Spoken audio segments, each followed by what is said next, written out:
La seule chose qu'on sait de Bartimée, c'est son nom. Il est Bartimée, le fils de Timée. D'ailleurs, dans cet évangile, il n'y a que 2 personnes qui sont nommées, Bartimée et Jésus.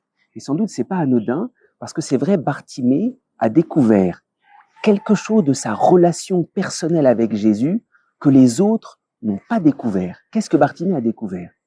Bartimée ose croire, non seulement que Dieu peut le guérir, mais ça, j'allais dire, tous les hommes pensent, ceux qui croient en Dieu, pensent que Dieu peut les guérir. Mais Bartimée ose croire quelque chose de beaucoup plus profond.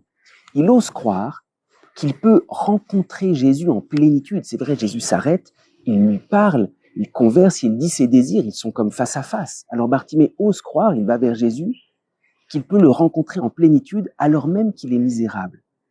Pour nous, souvent, on pense que c'est impossible et on se limite nous-mêmes.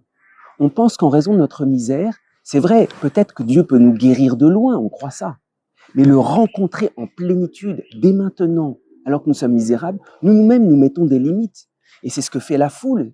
Il essaie de le faire taire. Non, c'est pas possible. Tu es trop indigne pour rencontrer le Messie en plénitude. Alors, la grandeur, j'allais dire, de la personnalité de Bartimée, c'est que ce cri qui est en lui et que les autres veulent étouffer, c'est que la seule relation où il n'a pas besoin de voiler sa misère, où il n'a pas besoin lui-même d'abord de faire quelque chose pour aller rencontrer Dieu, c'est cette seule relation que lui veut préserver. C'est la relation personnelle à Dieu. Et c'est pour ça que Bartimée, c'est quelqu'un, aux yeux de Dieu, il sait que cette relation n'a pas besoin de conditions et il ne perd pas de temps. C'est ça qu'il nous faut découvrir, c'est toutes les limites que nous mettons, parce qu'il y a le cri des hommes, il y a les hommes qui étouffent notre cri, mais nous-mêmes, on étouffe ce cri. Il faut découvrir cette relation personnelle à Dieu qui n'a rien à voir avec celle des autres hommes, où on peut se laisser rencontrer par Dieu, alors même qu'on est misérable.